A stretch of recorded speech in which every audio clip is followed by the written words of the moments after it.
현재 한미 정상회담이 진행 중입니다. 그런데 이번 한미 정상회담에서 한국은 미국으로부터 뜻밖의 대접을 받고 있는 모습이 나오고 있다고 합니다. 일본에서는 이런 모습에 적잖이 당황하고 있습니다. 왜냐하면 스가 요시히데 총리는 미일 정상회담에서 미국과 다양한 모습을 보이면서 우방 과시를 원했으나 미국은 코로나 상황을 이유로 만찬도 가벼운 햄버거로 대체하는 등 대부분을 간단하게 일을 처리했습니다. 또한 미일 간에 중국을 경계하자는 목소리만 높였고 실익은 별로 없는 회담이라는 의견도 나왔습니다. 하지만 한국은 이번에 미국으로부터 다양한 대접을 받았다는 소식이 계속 들려오고 있는 상황입니다. 현재 한미 정상회담에서 벌어지는 일과 미국은 왜 한국에 특히나 배려를 하고 있는지 살펴보겠습니다. 첫 번째, 미사일 지침 완전 해제 논의. 문재인 대통령과 조 바이든 미국 대통령이 첫 정상회담에서 한미 미사일 지침 해제 문제를 논의합니다. 두 정상이 미사일 지침 해제에 합의할 경우 한국은 42년 만에 완전한 미사일 주권을 확보하게 됩니다. 청와대 관계자는 이날 기자들과 만나 우리 외교안보팀은 문 대통령의 임기가 끝나기 전에 미사일 지침 해제 문제를 어떻게든 해결하겠다는 의지와 구상을 갖고 있었다며 그 가능성에 대해 내일 한미 정상회담에서 긍정적인 결론을 내놓을 수 있지 않을까 한다고 말했습니다.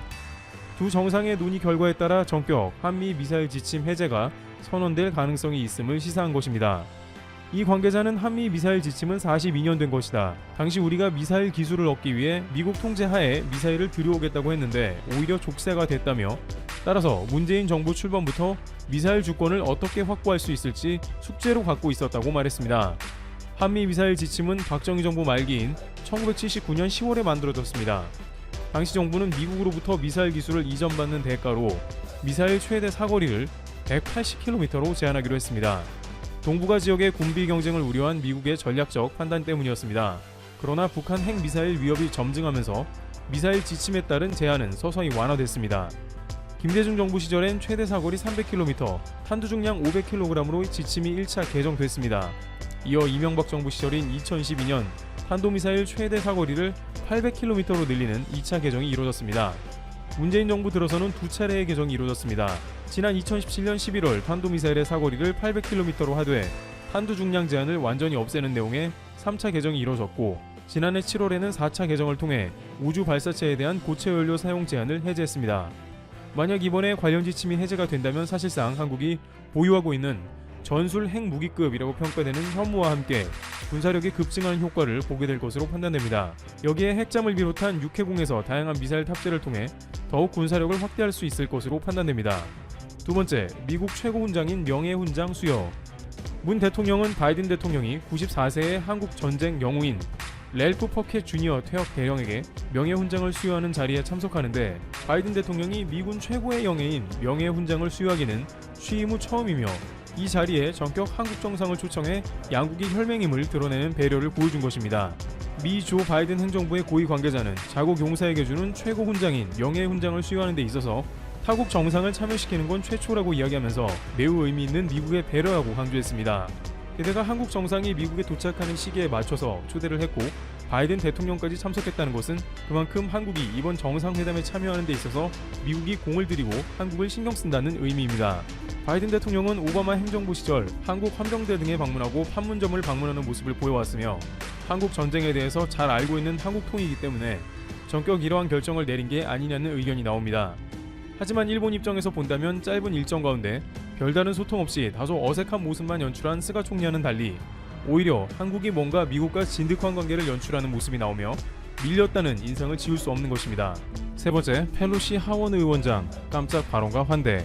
펠로시 하원 의장은 한국계 하원 의원 등과의 간담회 이전 포디움에서 발언하는 가운데 한국을 환대했습니다.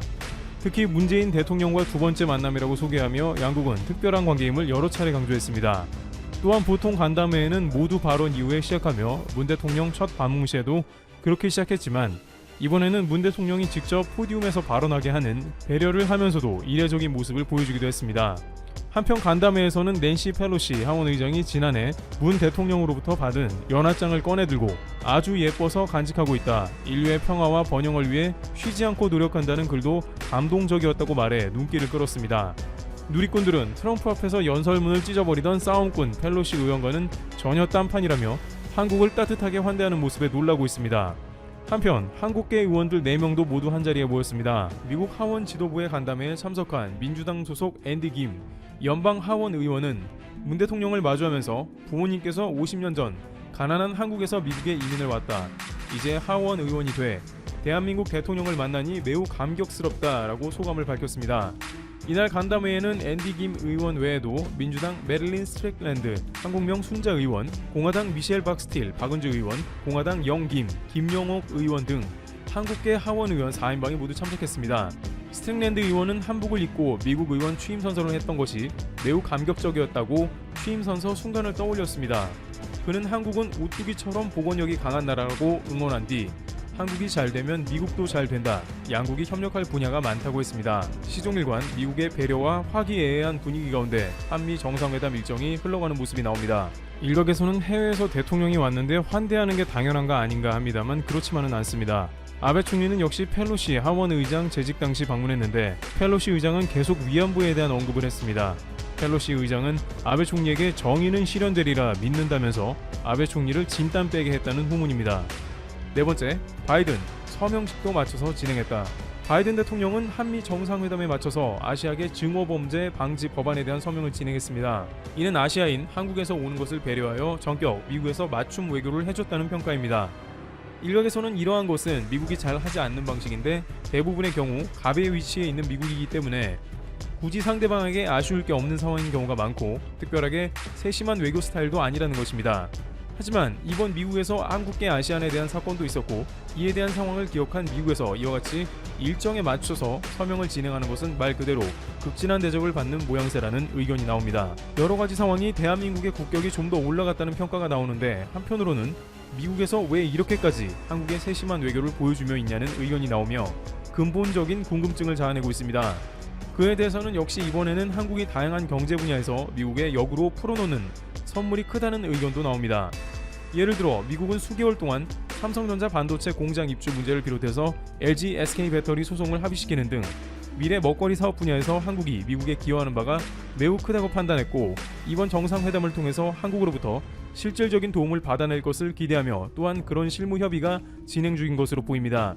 실제 미국 상무부는 정상회담 전날에 미국 반도체 공급망 정비를 위한 미국 주요 기업 회의를 진행하였고 이 자리에는 GM, 포드, 애플, 구글 등의 기업과 더불어 삼성과 TSMC 등 반도체 주요 기업들도 자리한 것으로 알려졌습니다.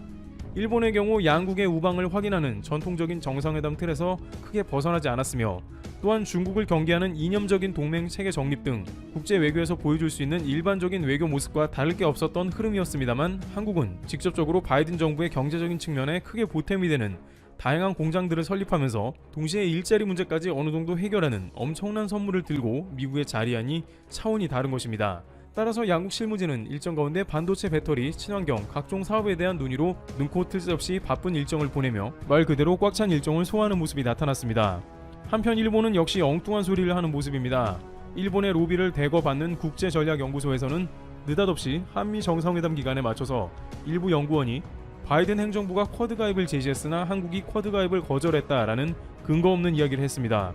한국 정부는 이에 대해 미국이 그런 얘기를 한 적이 없다고 공식적으로 밝혔으나 일본은 한미 정상회담에 맞춰서 찬물을 끼얹으려는 의도를 보입니다. 하지만 미국이 동맹국들을 끌어들여 중국에 대한 압박 수위를 더욱 높이기 시작했습니다. 최근 G7 및 나토 정상회의에서 중국은 서방 국가들의 집중 타깃이 되었습니다. 미국은 여기서 그치지 않고 유럽연합 정상회의에서도 중국을 극단까지 밀어붙였습니다. 중국은 그동안 외교부 논평을 통한 소극적 대응을 해왔습니다. 하지만 갑자기 발끈하더니 대규모 무력 시위를 벌이기 시작했습니다. 화풀이 대상은 역시나 대만이었습니다. 중국은 전투기와 폭격기, 전자전기, 대잠기, 조기경보기 등 30대에 가까운 군용기를 한꺼번에 띄워 대만 방공식별구역을 넘어가 버렸습니다. 중국의 침범 소식을 대만 매체들은 긴급 속보로 전했습니다. 매체에 따르면 대만 국방부는 전날 중국 군용기 28대가 대만 방공식별구역으로 들어와 비행을 했다고 밝혔습니다. 대만 국방부가 중국 군용기의 접근 상황을 공개하기 시작한 건 지난해 9월부터입니다. 이번 침범은 역대 가장 많은 숫자입니다. 중국은 미중 두 나라 항공모함 전단이 같은 시기에 남중국해에 진입하면서 군사적 긴장감이 높았던 4월에 군용기 25대를 대만 상공에 띄운 바 있습니다. 이전까지의 최고 기록입니다. 특히 대만 서쪽에서 날아 들어간 중국 군용기들은 남쪽을 지나 동쪽으로 빠져나가면서 대만을 니은자로 감싸듯 비행을 했습니다. 이 이야기는 언제든 대만을 둘러싸고 포격할 수 있다는 것입니다. 자신들의 실력을 보여준 것이죠. 중국의 군사 전문가들은 이번 비행에 이런 의미를 부여했습니다. 이번 대대적인 훈련은 대만 해협에 대한 통제력을 강화함은 물론 중국 공군의 전투력이 향상되고 있음을 의미한다. 강력한 중국군에 맞서면 안 된다는 걸 증명했다. 미국은 중국을 봉쇄하기 위해 대만에 공수표를 주고 있다. 중국 관영 언론 글로벌 타임스도 가세에 이런 보도를 내보냈습니다. 대만이 독립을 위해 서방 세력과 협력하고 있다. 중국은 어느 누구도 대만과 중국을 분리하는 것을 허용하지 않을 것이다. 이번 대규모 항공훈련은 G7 및 나토 성명 발표 외에도 로널드 레이건 미국 항모 전단이 남중국해에 진입한 데 따른 대응 성격인 것으로도 분석되고 있습니다. 실제 미 항모 전단이 남중국해에 진입한 지 하루 만에 대규모 항공훈련이 실시되었습니다. 한편 중국은 러시아와의 관계를 돈독하게 하기 위해 노력 중인데요. 과연 러시아는 어떤 입장일까요? 최근 바이든 대통령과 푸틴 대통령이 만난 것을 보면 알겠지만 일정 부분 협력하면서도 일정한 거리를 두려고 합니다. 푸틴 대통령은 미국의 언론사인 CNBC와 인터뷰를 가졌습니다. 인터뷰에서 진행자는 이런 질문을 했습니다. 러시아와 중국의 관계에 대한 이해를 돕기 위해 미국과도 관련된 문제를 묻겠다. 만일 중국인민해방군이 대만을 공격한다면 러시아는 어떻게 대응하겠나? 엄청난 질문입니다. 대놓고 핵심을 찌른 것이죠. 푸틴 대통령은 어떤 답을 했을까요? 뭐? 당신이 군사력으로 대만 문제를 해결하겠다는 중국의 계획을 알고 있나? 난 전혀 알지 못한다. 늘 말하듯 정치에는 가정법이 없다. 가정법은 정치에 적절하지 않다. 정치에 아마도와 한다면 같은 건 없다. 이어서 이렇게 답변을 이어갔습니다. 나는 그 문제에 전혀 대답할 수 없다. 지금의 세상에 그건 현실적이지 않다. 내 생각에 그건 문제가 아니다. 발생하지 않는다. 중국이 대만 문제를 군사력으로 해결하겠다는 의도를 말한 적이 있었나? 절대 그렇지 않았다. 여러 해 동안 중국은 대만과 관계를 발전시켰다. 군사 충돌은 일어나지 않았다. 애초부터 중국이 대만을 군사적으로 침공하지 않을 거라고 이야기하고 있습니다. 푸틴이 현재 돌아가는 상황을 모르고 있을 리가 없죠. 세상 누구보다 더 잘 알고 있습니다. 따라서 이 이야기는 실제로 중국이 침범하지 않는다는 의미가 아닙니다. 본인은 대만 문제에 끼어들지 않을 거라는 걸 의미하는 것이죠. 뒤에서 좀 더 자세히 얘기하겠지만 푸틴의 전략은 굉장히 계산적입니다.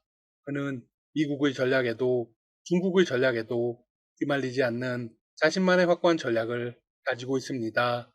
실제로 대만을 둘러싸고 중국과 서방의 군사 대립이 일어난다 해도 러시아가 무리하게 끼어들 가능성은 높지 않습니다. 물론 중국을 향한 우호적인 감정도 일정 부분 드러냈습니다. 중국은 우호국가의 하나이다. 적어도 미국처럼 러시아를 적으로 선포하지 않았다. 푸틴 대통령은 중국과 최근 전략 동반자 관계를 역사상 최고 수준으로 유지하고 있으며 정치, 경제, 과학기술 등의 영역에서도 고도의 신뢰와 협력을 이어가고 있다고 강조했습니다. 중국 당국도 러시아가 미국의 유혹에 넘어가지 않을 것이라고 자신했습니다.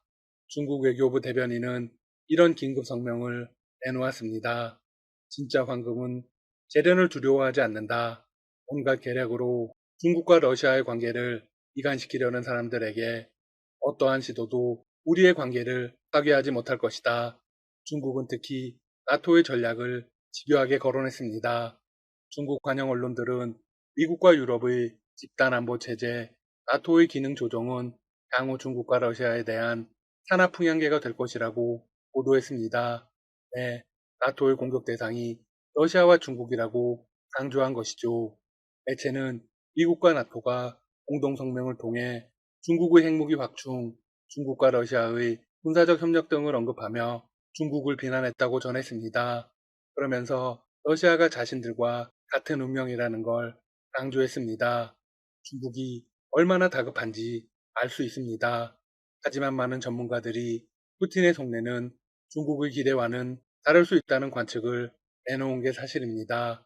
지난 2019년 6월 7일 상트페테부르크 경제포럼에서 나온 푸틴 대통령의 발언이 그 실제 의도에 가까울 것이란 분석이 나옵니다. 당시 시진핑 주석도 참여한 세션에서 푸틴은 이렇게 말했습니다. 호랑이가 계곡에서 싸우면 영리한 원숭이는 옆에서 누가 이기는지를 기다린다. 러시아의 외교 전략을 확실하게 보여주는 모습입니다. 본인들은 미국의 편도 중국의 편도 아니라는 겁니다. 둘의 싸움을 지켜보면서 최종 승리자가 되겠다는 것이죠. 자, 그런데 서방 국가들의 공동성명에는 어떤 내용들이 포함된 것일까요? 중국은 왜 전투기를 집단 출격시키며 화를 내고 있는 걸까요? 우선 13일 발표된 G7 공동성명에는 이런 내용이 나옵니다. 대만 해협 전체의 평화와 안정의 중요성과 중국과 대만 문제의 평화적 해결을 장려한다. 한국도 참여한 G7 회의였죠. 그래도 다소 온건한 정도의 내용이 들어가 있습니다. 하지만 나토 정상회의 공동성명에는 더 강한 발언이 등장합니다. 중국을 두고 구조적 도전이라고 명시했습니다. 중국의 명시적인 야망과 자기 주장을 하는 행동은 규칙에 기반을 둔 국제 질서와 동맹 안보와 관련된 분야에 구조적인 도전을 야기한다. 다만 나토는 중국을 적으로 규정하지는 않았습니다. 미국은 곧 대만과 무역투자 기본협정 협상도 5년 만에 재개할 예정입니다. 그렇게 되면 대만은 확실한 독립국가로 인정받게 됩니다. 미국과 중국의 대립이 더욱 심각해지겠죠? 지금까지 닥터시사TV였습니다. 여러분 시청해주셔서 감사합니다. 구독과 좋아요 부탁드립니다.